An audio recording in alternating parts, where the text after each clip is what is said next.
Thank you all for joining us today for this financial wellness workshop, Life is a Game, with Cami Sheaffer, one of the OU money coaches, their program on the Norman campus. So happy that you all could join us today.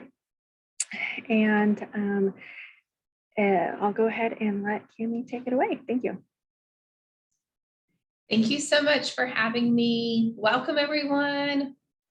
Feel free to comment in the chat or ask any questions in the chat. I love to hear from you all. I will have it pulled up so that I can see anything that you're saying and try to catch those questions as they're coming in. Today's presentation is called Life is a Game. What should be your next move? You maybe have thought about that. Like, what should I do with my finances next? So in case you're not aware, there is a partnership between MidFirst Bank and the University of Oklahoma to provide financial education to OU students. It's called the MidFirst Bank MoneyCoach program. So that's what I do full time, working with college students, teaching different personal finance skills. So that's really where this presentation came from, is from hearing from college students when they're about to graduate. Okay, now what? What do I do with my money? But as adults, we hear the same questions from different adults. What should I do? And unfortunately, it's not an easy answer for me to say to you. I can't say this is where you start and then this is for sure each step that you should take with your finances, and it's just not that easy.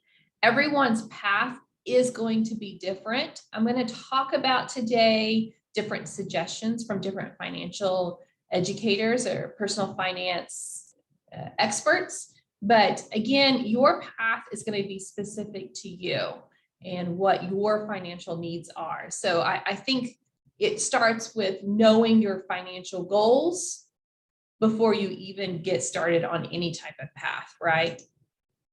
Okay, so why is it important to learn how to manage your money? If I'm going to talk to you about money management and what you should be doing with your money, why is it important that you learn that? Throw it in the chat.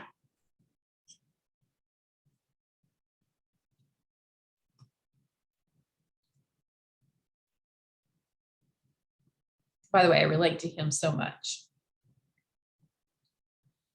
Yeah, to better prepare for the future, to stay out of debt. Yeah. And Trisha, why would we want to stay out of debt? To be able to live, less stress, because the only options are manage it well or make more. Yes, Morgan, but even if we make more, we're still not necessarily good with our money. Absolutely. Good comment. Financial security, so your money can be used for the things you enjoy. Make those things you want within reach. Yeah, and not put you in debt. To go on vacation. So yeah, we want to stay out of debt so we can do other things with our money, right? Because when we have debt, we pay what?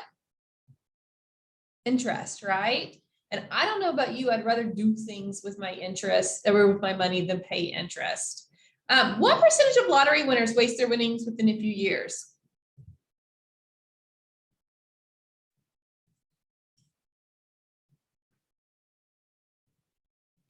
Okay, we have some very, very close guesses. Trisha, and I think someone else put it, 70%. And it's because people with no money skills ought to make poor financial choices regardless of how much money they have.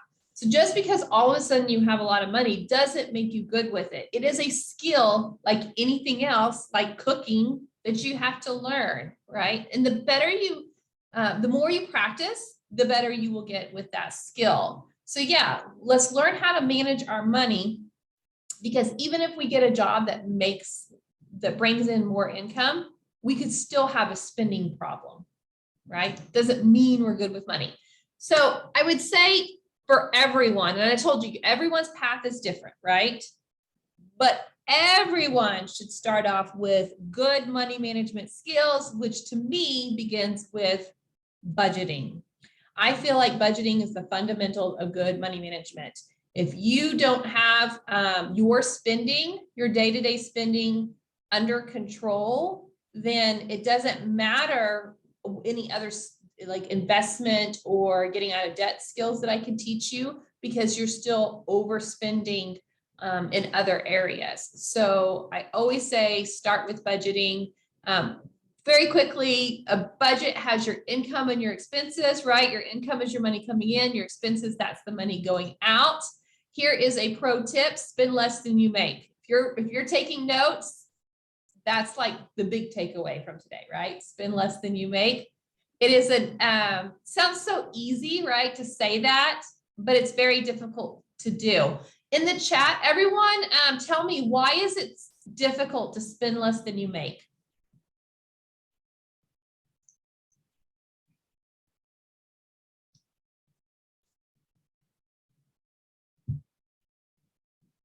Okay, I'll go first. Because there's so many options out there, right? Yeah. Oh, yes, because we are indulgent. Yeah. Don't record what you spend. And yeah, that can really get away from you. Surprise expenses, absolutely. If you're not, it's not if you are focused. That's right, Judy. If you have a budget and you know exactly where your dollars are going, and you are not tempted to overspend because you're sticking to your budget, it's easier to live within your means, right? But right now, there's so many choices out there. Not always paying attention to what I'm spending, because just the things we need cost quite a lot, because the more we make, the more we feel like we have to have the more expensive stuff to keep up, right? Absolutely. And that's a common trend. As people make more money, they start spending more money, which is a trap that you can get into. Because you have a husband that loves to spend money. That's funny, Tina. I'm the spender in my relationship. My husband's the saver. Yeah, for all you spenders out there, marry a saver, because you get to spend your money and theirs. All right, breakdown of expenses. I always say break down your expenses into 3 categories. First, saving. If you've ever heard financial experts say, pay yourself first, that's what they mean. I am a natural spender. If you've been on my presentations before, any of these presentations, you probably have heard me speak to this. The only reason why I'm successful at saving and investing is because it's done automatic, and it's done step number 1 in our budget. On payday, money goes into our savings accounts, money goes into our retirement accounts, our investments are auto draft. So I don't have to think about it. The only reason why I'm successful at saving. Then I only have to budget my needs and my wants beyond that. Okay. So break down your budget into 3 categories. First, save. And this is, again, why it's really important to know your financial goals. What are you saving for? Right. And then your needs and your wants. All right.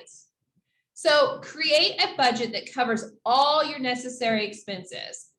So your needs, make a list of all those needs, and then prioritize them. Make sure that you have enough money to cover all your needs.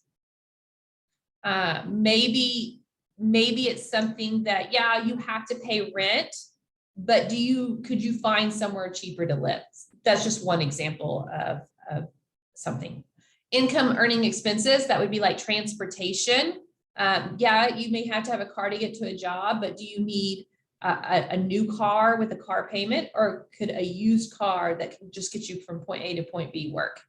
Is there anything that you can think of as a necessary expense that's not included in this pyramid?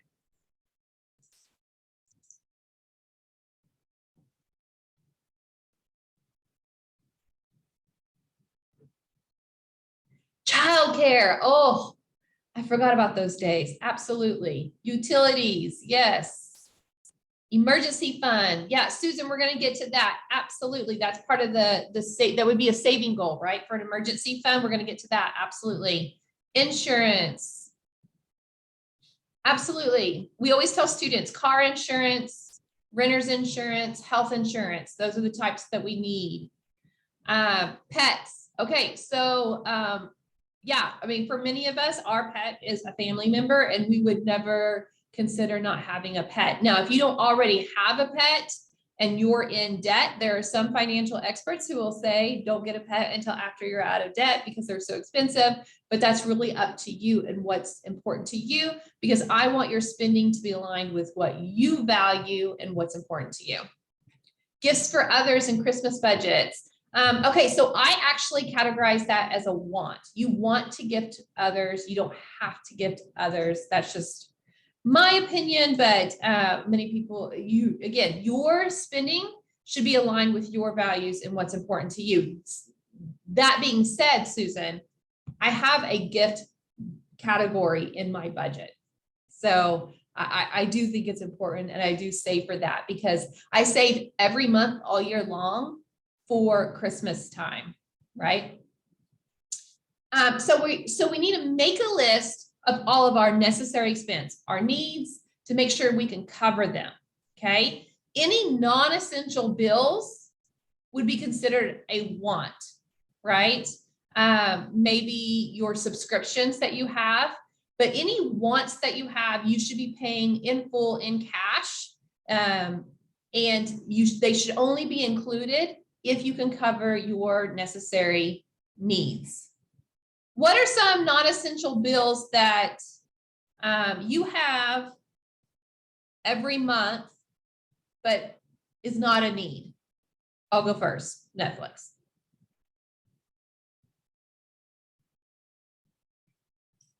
What are some bills that you have? Netflix, Hulu, Disney, cell phone, yeah. And since I work from home, sometimes I do consider internet and sometimes my kids have school at home now. It's absolutely a need and no longer a want, right? Amazon Prime, just canceled it. We just canceled 3 things. Amazon Prime, because I haven't used it since December. YouTube TV, because football season is over. And we canceled Cox Home Life because we got a Ring camera. So those 3 things are saving us about $100 a month by canceling those 3 things. Pike Pass, absolutely, Susan. My husband uses a Pike Pass every day. The gym, yes, you consider it for your mental health. Absolutely, I get that. Apple Music subscription, or maybe someone has Spotify. My kids and husband use Spotify. Instacart, okay, yeah, absolutely. Okay, good examples. So a lot of people will say, how should I be balancing all of this? My needs, my wants, my saving. This is a general rule. You don't have to follow this rule, okay? Needs 50%. Sorry, let me decline this real quick. Sorry about that. 30% wants and save 20%. But I will say this, you don't have to follow this. And if you've ever heard of people who are following a debt repayment plan where they're being intense about it, I would say Dave Ramsey is probably the most popular debt repayment guru, where they're all gazelle intense to get out of debt. So if you're following Dave Ramsey, or if you're the type of person that you want to retire early, you want to invest as much as possible because you want to not have to work till you're 65 years old, you would not follow this. So if you're trying to get out of debt, or you're trying to invest a lot of extra money to retire early, this is not your plan. This is like a normal, general rule of thumb. Because the people who are trying to get out of debt, they're reducing those needs and their wants as low as possible to throw as extra money, all the extra money they could possibly get towards their debt. The people that are trying to invest to retire early, again, reducing needs and wants as low as possible. An example of that would be Meet the Frugal Woods. If you've ever read that book, she was extreme on cutting down needs and wants to be able to retire early.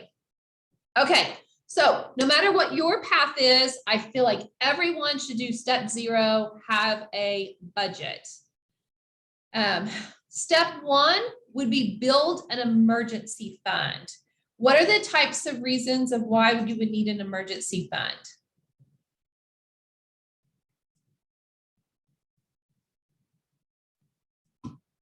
Flat tire, yeah, loss of job. Oh, yes. Unexpected medical bills, had this year. Major home repair and unexpected medical bill, had this year alone. A tree falls on your roof. Stephanie, did you learn that from a real life experience? Health issues, cancer, broken fridge. Yeah. Economy spike. Yes. Inflation. Yes. I'm so sorry, Stephanie. So I have started couponing because of inflation, just getting into that.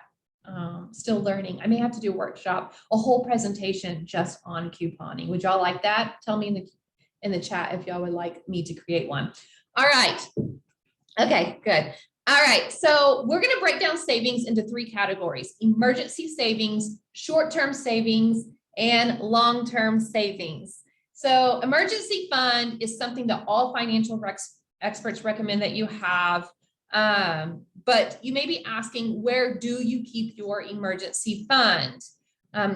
Checking account doesn't earn you any interest typically. So you probably would not want to use a checking account.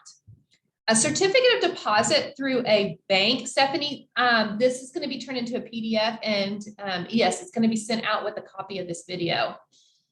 And so certificate of deposit is going to probably earn you a higher interest rate than a regular savings account. Not much. They're awful right now because of the economy, but they lock your money in for an X amount of time. For example, my 14-year-old daughter's car fund is in a certificate of deposit because we know we're not going to need it within the next year. So we've locked it in that rate. It's not a great rate, but it is what it is. So you would not want to put your emergency fund in a CD, because if an emergency pops up, you don't want it locked in where you can't get to it and have to pay a fee to get to that money, right? So a savings account is a good place for it to be, even though the rate of return, the interest rate on savings accounts are awful. That is not the point of your emergency fund. Your emergency fund is not an investment. It is a pot of money that you want to be able to get to quickly in the case of an emergency. All those reasons that people were listing up there, you want to be able to get to that money very, very quickly.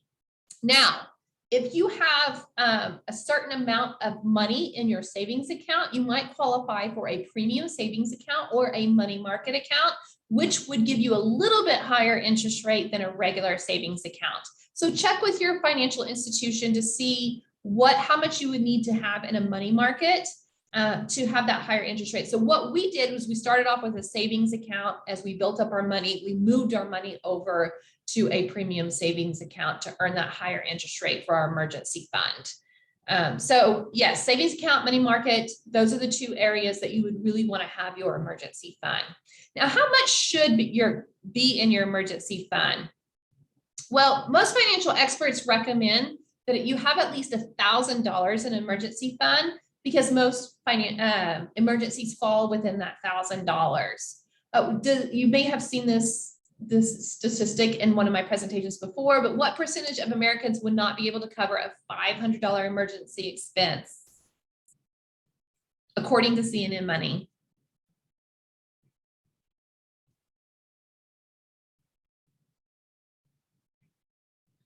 Okay, Tina, you nailed it. 60%.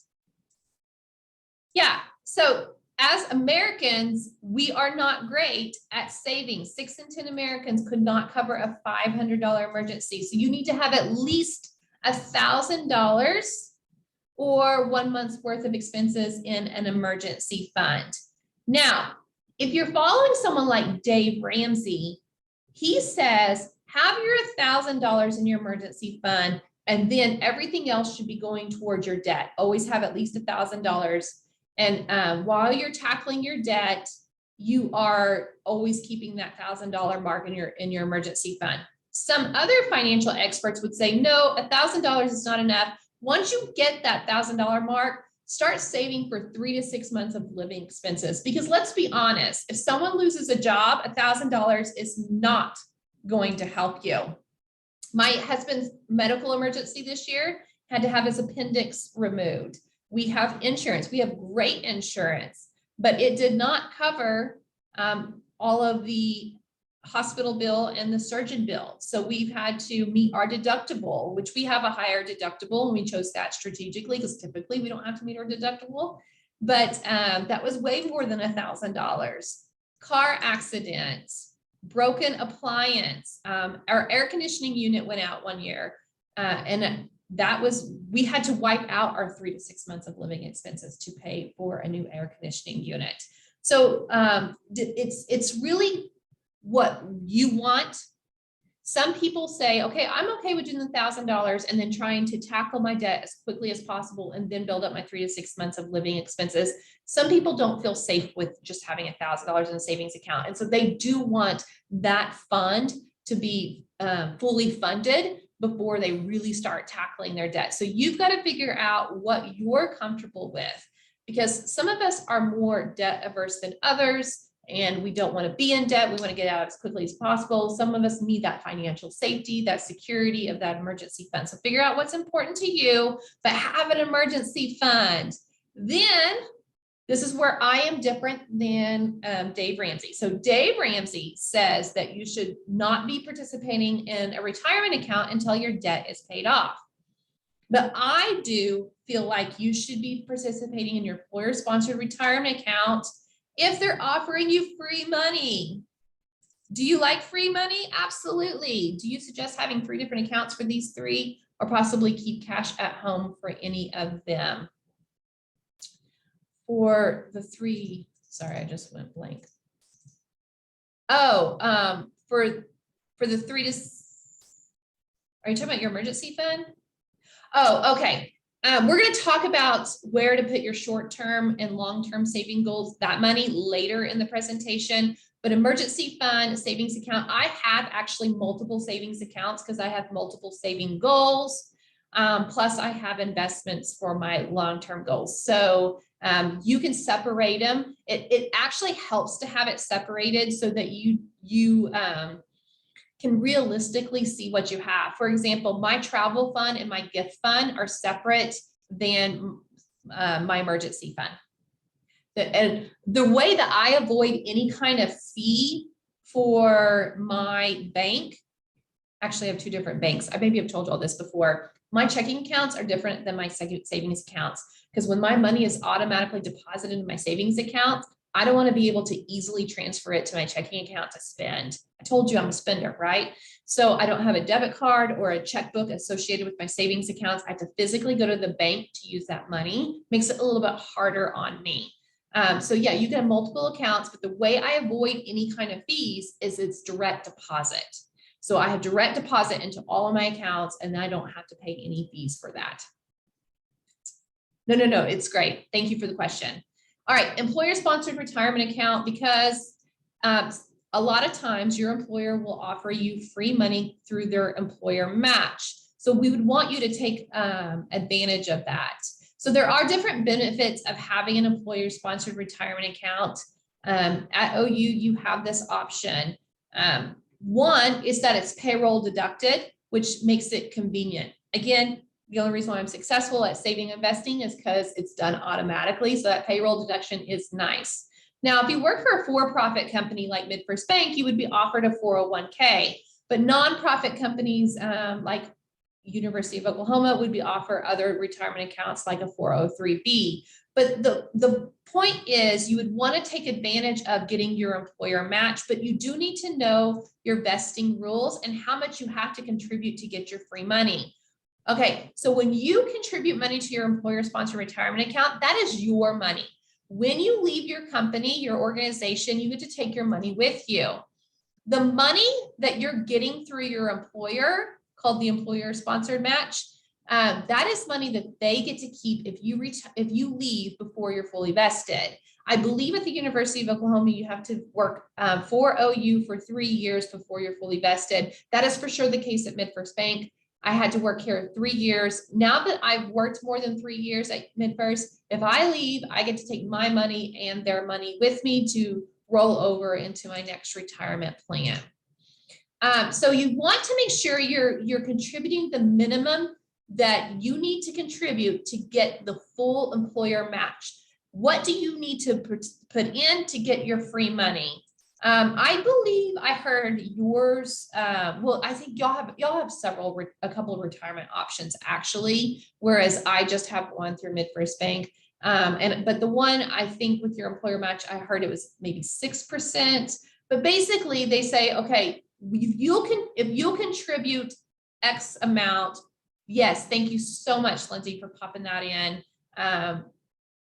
We will contribute up to X percent, right? So for example, if your employer matches 75% up to 8% of your monthly salary is $160, then your employer contributes $120. So that $120 a month will be mine to take after I've been fully vested after 3 years, right?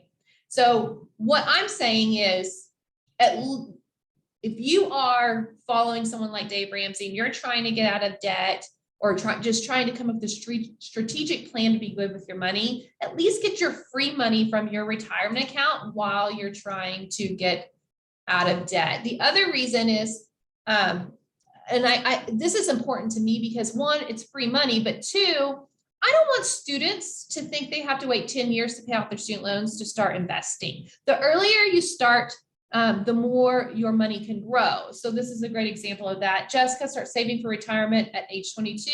Trevor doesn't start saving for retirement until he's 30 years old. He puts in $2,000 a year for 36 years, whereas Jessica only did it for 9 years. So essentially, Trevor put in a lot more money into his retirement account than Jessica. But we're assuming the same rate of return with both of them. Because Jessica started so much earlier, she was able, her balance was able to grow much faster, because not much faster, was able to grow because of compound interest. She had time on her side. So I don't want anyone waiting on saving for retirement because you can get free money from your employer through the employer match and you have years of compound interest on your side. Now, if you say, okay, I do want to be gazelle intense with getting out of debt, fantastic. That's great. Have a debt repayment strategy to get yourself out of debt. But just my personal philosophy is don't miss out on that free money. But you got to figure out what's best for you. Maybe you're super debt adverse and you want to get out of debt as quickly as possible.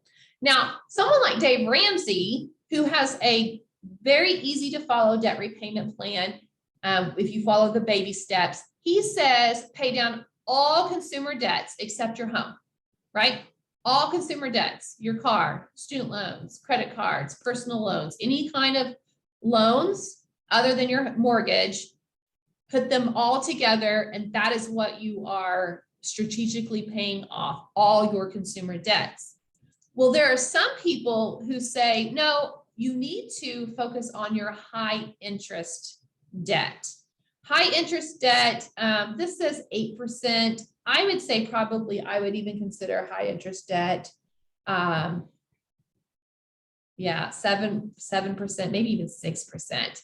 But any debt that's over 8% or higher would be considered high interest debt. So most student loans are what we consider low interest debt, and car loans are considered low interest debt, whereas like personal loans, credit cards, those would be considered high interest debt. So strategically, if you're coming up with a debt repayment strategy, tackling your high interest debt first will save you money in interest payments.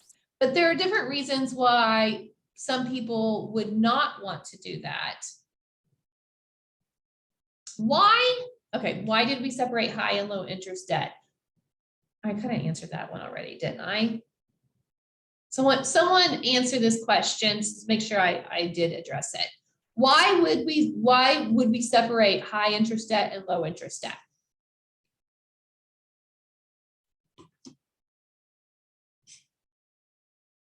Yeah, to save the cost of interest. Yeah, because if you focus on your high interest debt first, you're actually saving yourself money in the long run. Okay, great. Okay, good.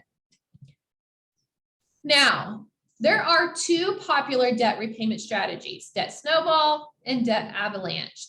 Debt snowball is the most popular debt repayment strategy, and it's very popular because of people like Dave Ramsey, who's a proponent of Snowball, Debt Snowball. So in Debt Snowball, you list all your consumer debts, excluding your mortgage. You list them from lowest balance to highest balance. And you make sure you're making your minimum payment on all your debts so you stay in good standing with your credit, right? And then any extra money that you have left over, you're going to throw that towards your lowest debt. And you're going to do that each month until it's paid off. And I'm going to show you an example of that in a second. And then, okay, so let me go through Debt Avalanche and then I'll show you the examples. So with Debt Avalanche, you're doing the same thing. You're listing your debts, all your consumer debts, excluding your mortgage, but instead of listing them from lowest balance to highest balance, you're listing them from highest interest rate to lowest interest rate. So you're focusing on your highest interest rate first. So the benefit of Debt Snowball is that you will actually see your progress quicker because you're paying off your lowest balances first. The benefit of Debt Avalanche is that it's you're going to save yourself money in interest, right? Despite saving yourself money in interest through Debt Avalanche, Debt Snowball is the #1 debt repayment strategy because you see that progress quicker. A great way to explain, to compare this is to any kind of health plan that you may have.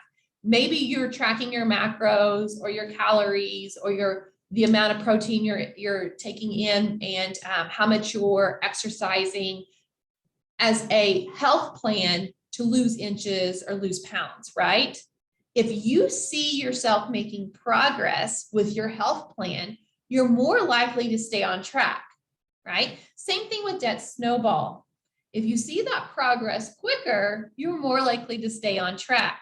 Now, Dave Ramsey and other debt repayment gurus, or a lot of personal finance experts will say you need to throw as much money as possible towards that debt. So that's why you would want to decrease your needs and wants as low as possible to have as much extra money to throw towards that debt. Now, let me show you an example of Debt Snowball.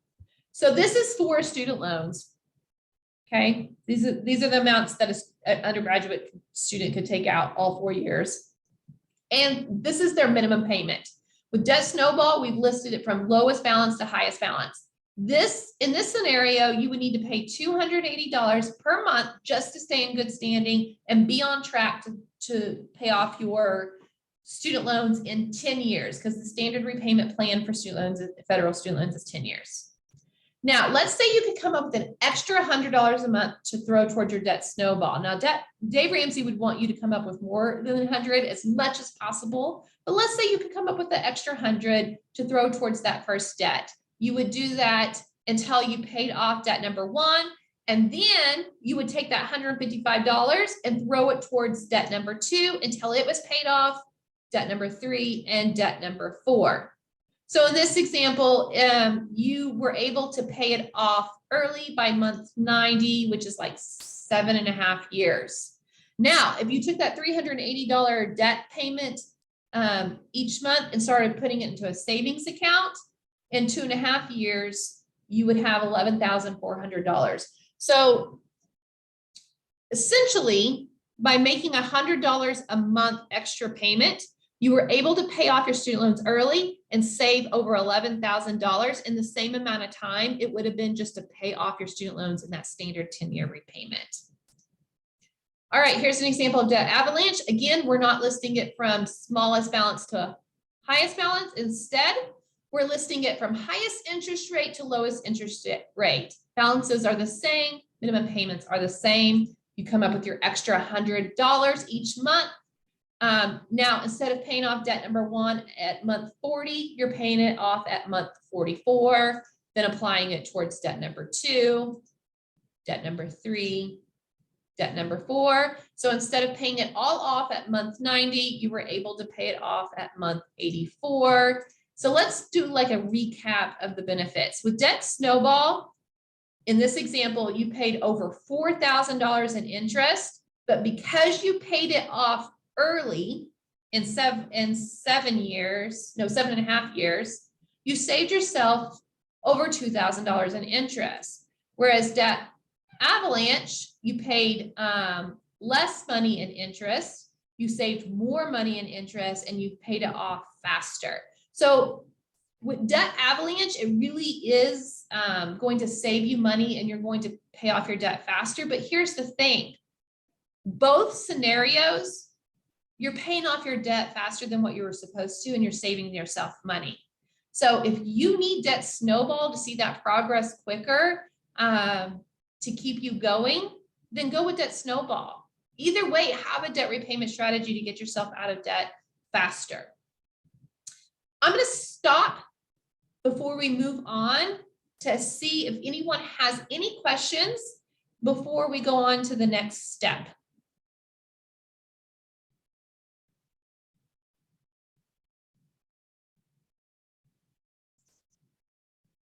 Okay.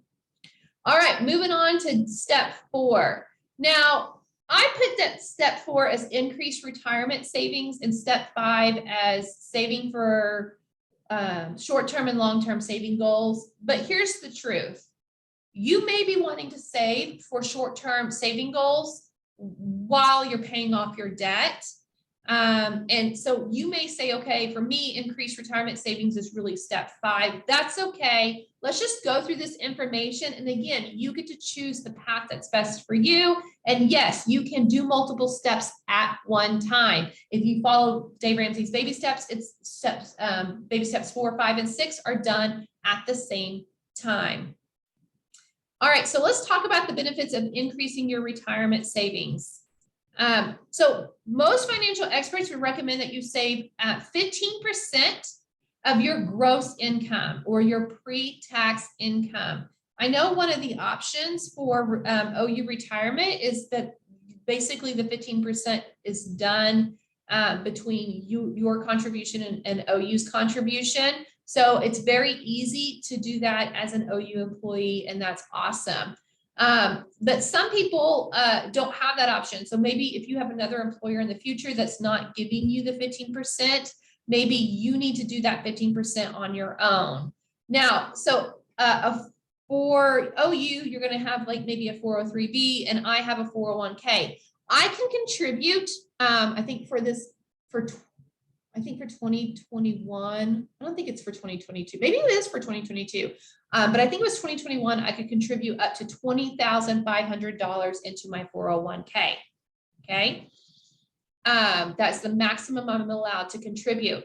So I may contribute my $40,000 to my 401k, but then want to have another retirement account on top of that. I know several people that have their retirement account through OU, but then they also have a Roth IRA. So let's talk about Roth IRA and traditional IRA and the IRAs and the difference between those. But an IRA is an individual retirement account. So this is something that you have outside of your employer. I tell college students if they have a part-time job, they can open up a Roth IRA and start investing today. With all of these retirement accounts listed, you do have that tax benefit, but you can break it up into different categories. Also, your Roth IRA and your traditional Roth IRA, you can only contribute up to $6,000 a year in a Roth IRA. So really, a Roth IRA is not enough to save up to retire off of. You would want it in combination with something else, because again, financial experts recommend that you should be saving or investing 15% of your gross income for retirement. So what is the difference between a traditional IRA and a Roth IRA? Traditional IRAs and traditional 401ks, you are pre-taxed. You're taxed.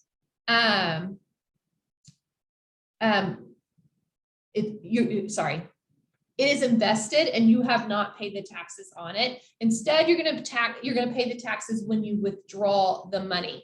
The thinking behind that is that when I retire and it's time for me to pull from my traditional 401k, or if someone has a traditional, I don't have a traditional IRA, so I'm not speaking to that. but they're the same. When I retire and it's time for me to withdraw from my traditional 401k, I'm hypothetically going to be in a lower tax bracket than what my husband and I are right now with the incomes we are earning. So it lowers my adjustable gross income. All right. The Roth IRA, you pay taxes now and all the growth is tax-free. And when it's time to pull from your Roth IRA or Roth 401k, you don't have to pay taxes on at that point. So a lot of financial experts will recommend a Roth IRA over a regular IRA for that reason. I hope I did a good job explaining the difference between a traditional IRA, traditional 401k versus a Roth IRA and a Roth 401k. If you have any questions, please let me know. Okay, the very last step, step 5 would be saving and investing for your financial goals. Again, you would want to know what your financial goals are before you even start with budgeting, because you want to know what you're saving and investing for. I personally have been saving this whole time for my short-term goals and investing for my long-term goals as a step that was before saving for my kids' cars in college. Okay, well, I guess those are part of those financial goals too. Yeah, I guess it's the same.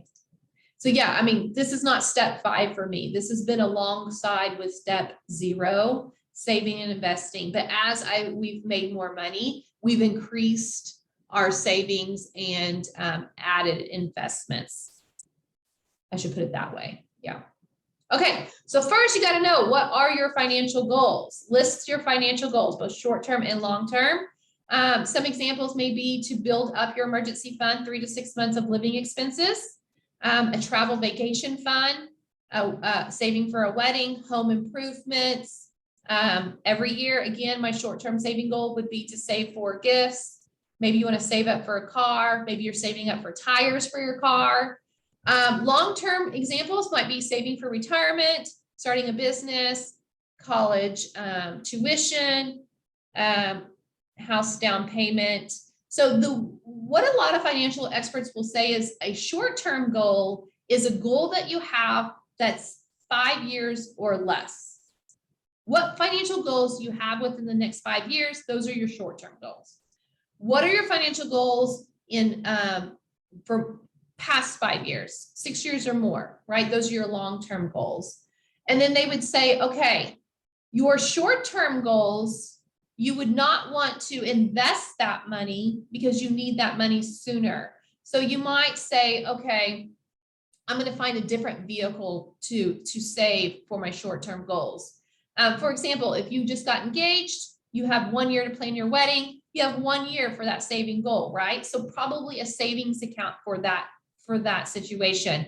My daughter's car, again, she's 14. We started a savings account when she was 2.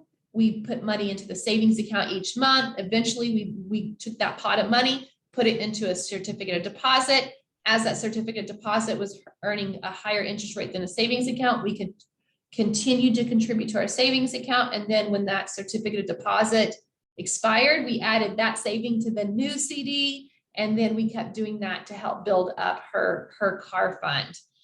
Whereas a long-term goal, you're wanting to invest your money because it's more than 5 years, and inflation alone, compound interest, you would want to invest for long-term goals rather than save. If you're just saving for retirement in a savings account, you're not going to have enough money to retire off of, most likely, because of the lower rate of return or low interest rate.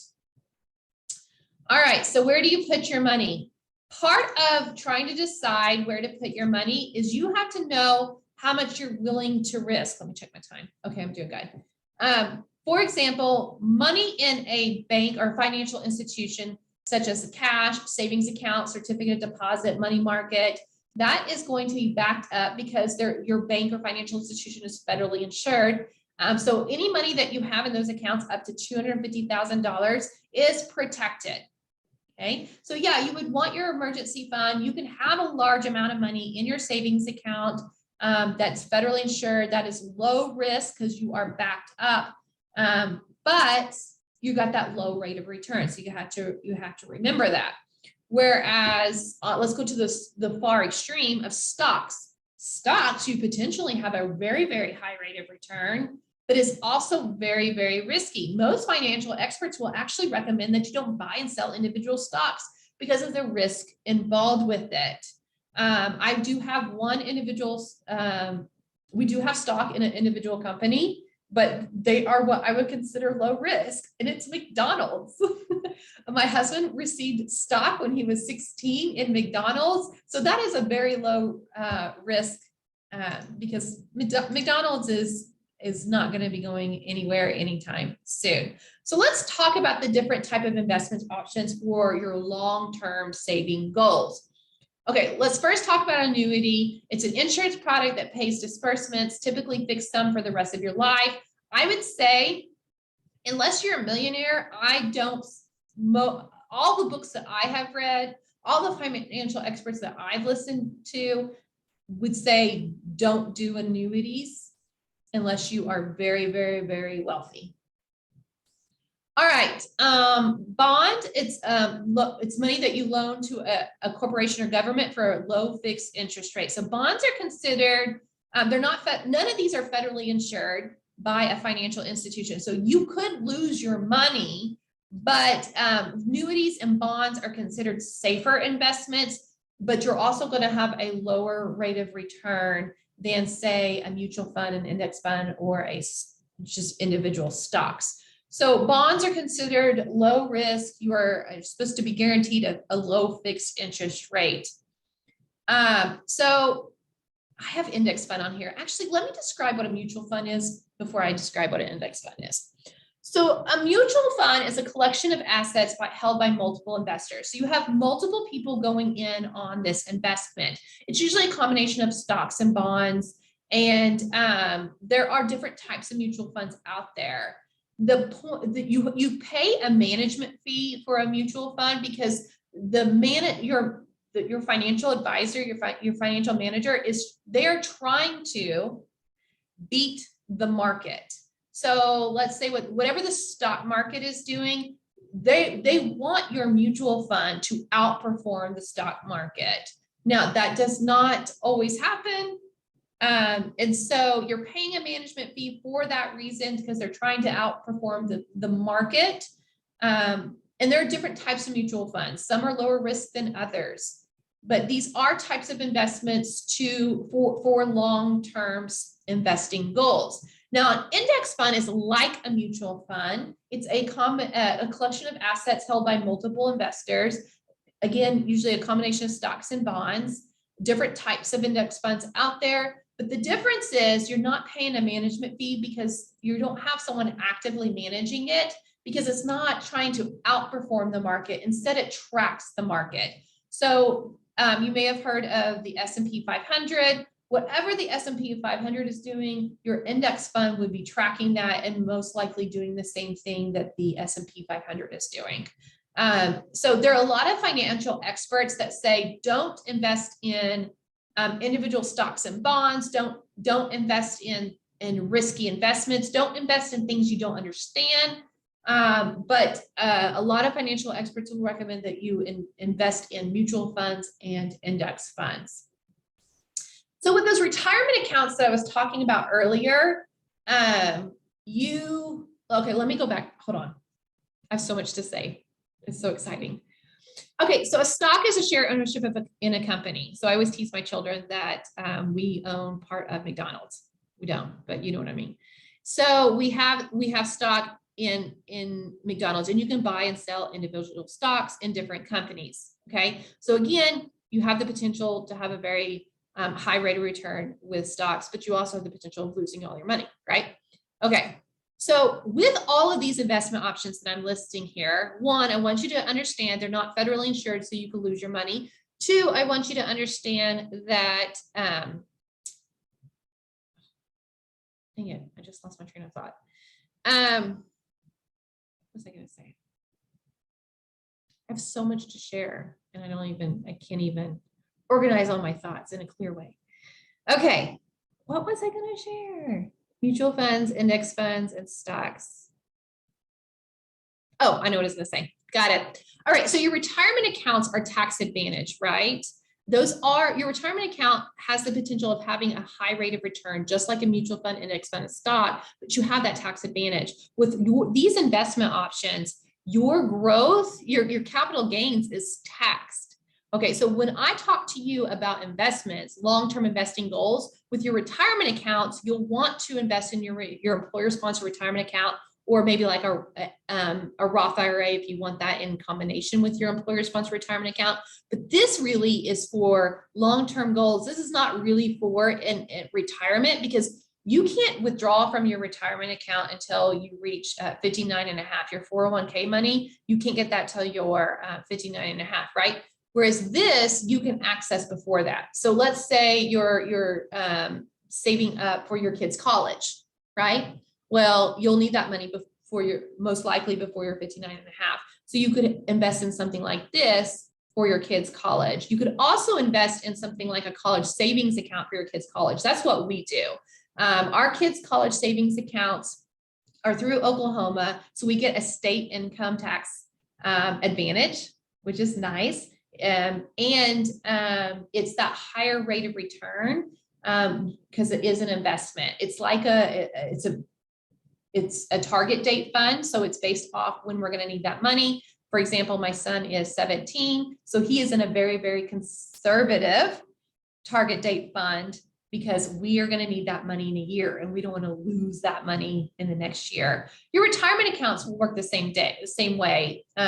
It's a target date fund. Most likely you're in a target date fund, where you're saying, okay, I am going to retire at 65. I have, 30 more years to work.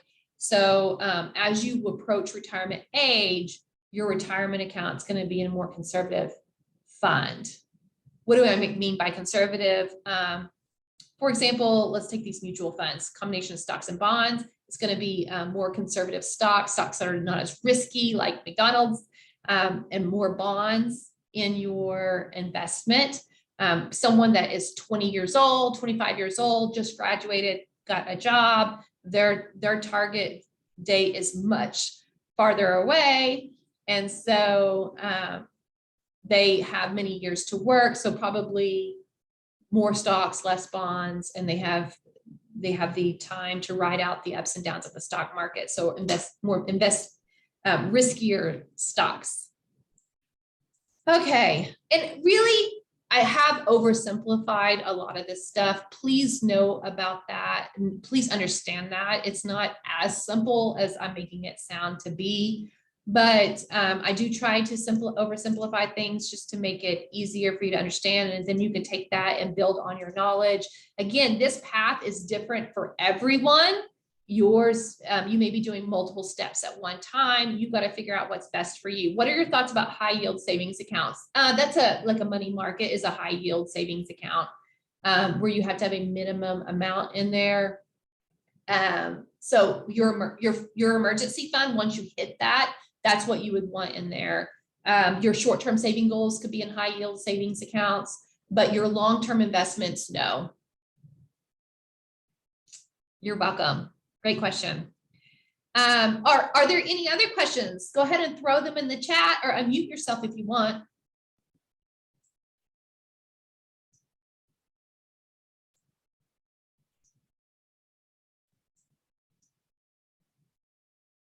Thanks, Tina.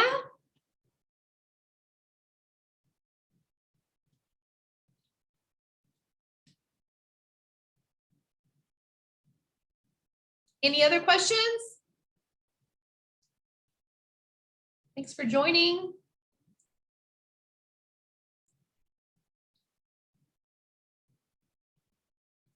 You're welcome.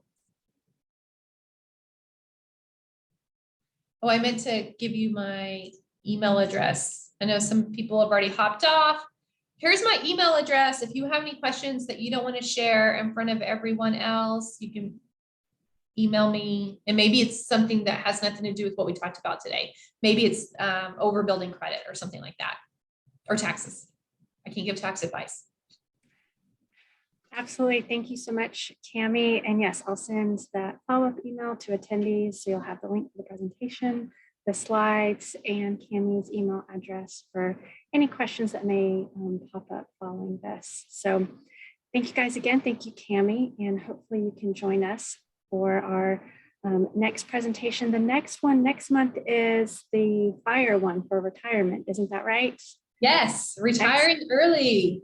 Excellent. So we all want to know how to retire early. So yeah. Thank you so much and have a wonderful day.